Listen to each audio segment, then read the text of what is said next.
तर हे बाबा मंदिर निगडीमधलं मोठं मंदिर आहे, भव्य मंदिर आहे आणि दुपारी बंद राहतं.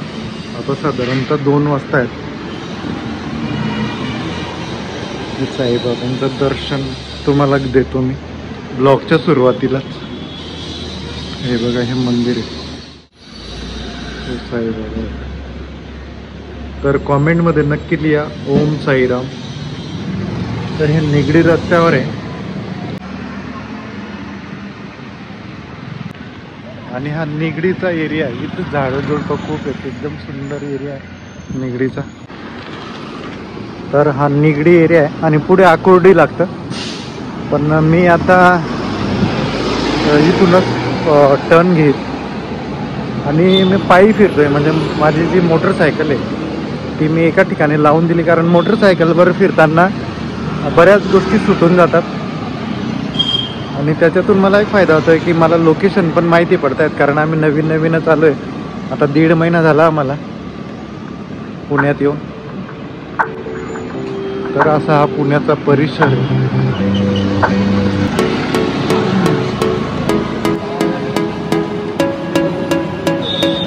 मोठे मोठे बंगलोज आहे तिथे. अमर स्ट्रीट आहे इथे. Multiple purpose cooperative bank. तर अशा पद्धतीने माझा संघर्ष चालू आहे आणि हा संघर्ष मी न घाबरता न ह्या वयात सुद्धा कंटिन्यू ठेवला आहे. मी याला एन्जॉय करतो आणि माझ्या जीवनात हा पहिला प्रसंग नाही आहे. आज माझी 48 एज आहे. म्हणजे 48 एजमध्ये बऱ्याच वेळेस मी अशा प्रसंगांना तोंड दिलं आहे. गुजरातमध्ये, मुंबईमध्ये, त्याच्यानंतर जळगावमध्ये, त्याच्यानंतर पुण्यामध्ये. तर आता हा संघर्ष माझा पुण्यातला आहे. आता बघूया इथे कसं डेव्हलपमेंट होतं. आता 1.5 महिना झाला आहे. 1.5 महिन्यात मी थोडंसं सर्वे पण करतो आहे की इथलं मार्केट कसं आहे. सुरुवातीला बिझनेस करणं थोडंसं अवघड आहे आणि आता थोडी पैशांची अडचण पण भासते. कारण की कसं आहे, इथे खर्च खूप आहे पुण्यामध्ये.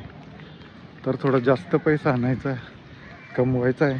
एक्स्ट्रा खर्च पाणीला रोजचा 10-15 हजार रुपये आले तर भरपूर आहे महिन्याचे. अशा बिल्डिंग आहे तिथे मोठ्या मोठ्या.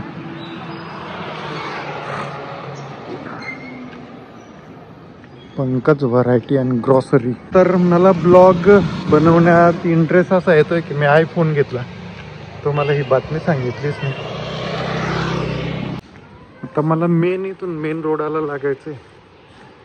तर इथून आता पायी चालत माझी जी मोटरसायकल आहे ती लावलेली आहे ICICI बँकेजवळ आणि ती मोटरसायकलपर्यंत मला आता पायी चालत जायचं आहे. पावसाचे थेंब पण चालू झालेले आहेत. म्हणजे मी सर्वे करतोय लोकांना किती प्रॉब्लेम आहेत, काय प्रॉब्लेम आहेत, महागाईमुळे काय लोकांच्या जीवनावर परिणाम झाला. तर मी असं प्रोडक्ट बनवणार इधर से आलू डालो उधर से सोना निकालो. पैसेच पैसे राहतील लोकांकडे. जबरदस्त शॉपिंग म्हणजे.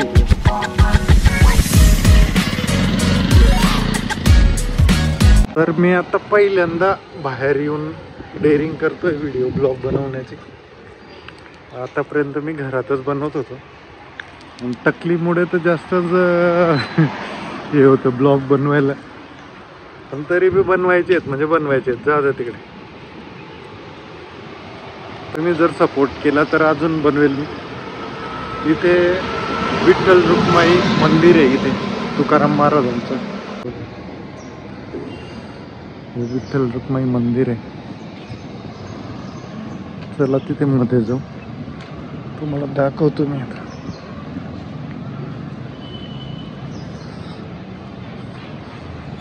माईक पण नाही कारण मी आवाज पण थोडं घाबरत बोलतोय. सवय नाही आहे ना बाहेर ब्लॉग बनवण्याची. तर हे बघा, पिंपरी चिंचवड महानगरपालिका श्री संत तुकाराम महाराज उद्यान. तर हे मोठं उद्यान आहे. इथे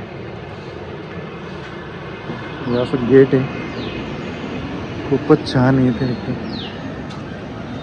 अशा पद्धतीने साफसफाई चालू आहे. ग्रास कटिंग चालू आहे. तुकाराम महाराजांचं मंदिर आहे वाटतं इथे. विठ्ठल रुक्मिणी संत तुकाराम मंदिर संचालित श्री संत तुकाराम प्रतिष्ठान.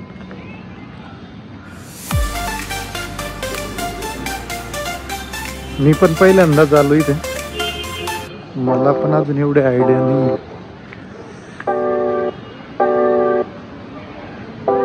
मंदिरात आता दुपारच्या वेळेस कोणीच नाही इथे.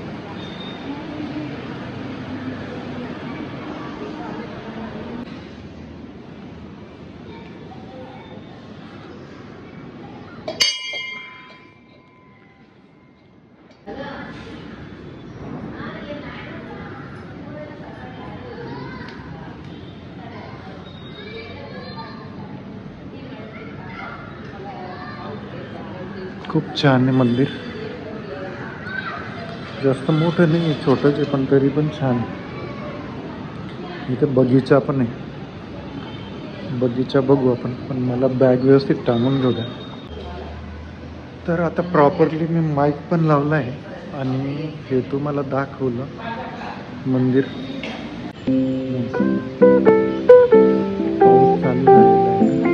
पाऊस चालू झाला.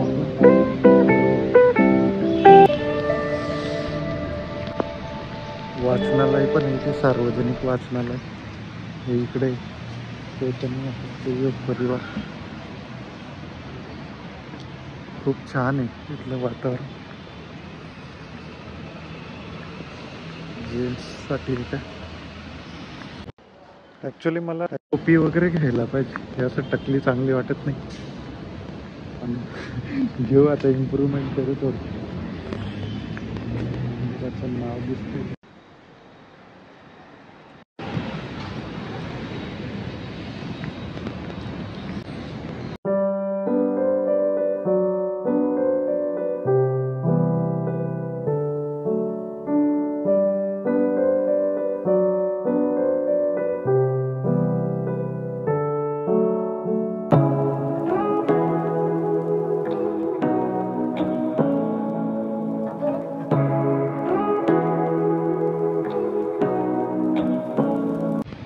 तर आपले ब्लॉग जर तुम्हाला आवडत असतील तर ब्लॉगला नक्कीच लाईक करा आणि कॉमेंटमध्ये तुमची जी म्हणजे मनात येईल ते नक्की लिहा. देवाचंच नाव लिहा, ओम साईराम किंवा संत तुकाराम किंवा विठोबा माऊली, विठ्ठल रुक्माई माऊली असं पण लिहू शकतात.